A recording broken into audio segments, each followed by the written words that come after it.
Hello guys, good morning.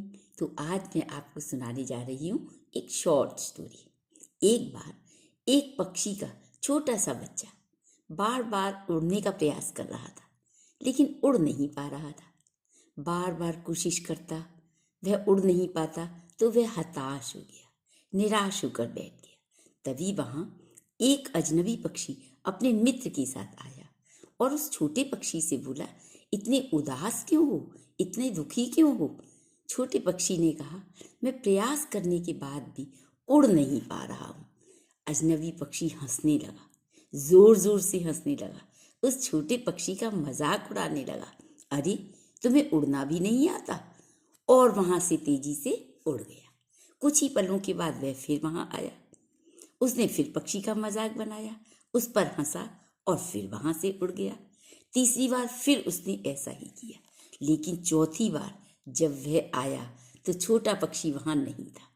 वह अजनबी पक्षी अपने मित्र से बोला, खुश होकर बोला, देखा, छोटा पक्षी उड़ गया। मित्र बोला, अभी तक तो तुम उसका मजाक बना रहे थे और अब उसके उड़ने पर इतने खुश हो रहे हो। अगर उसके उड़ने की इतनी ही खुशी थी तो तुमने उसे उड़ना क्यों नहीं सिखाया?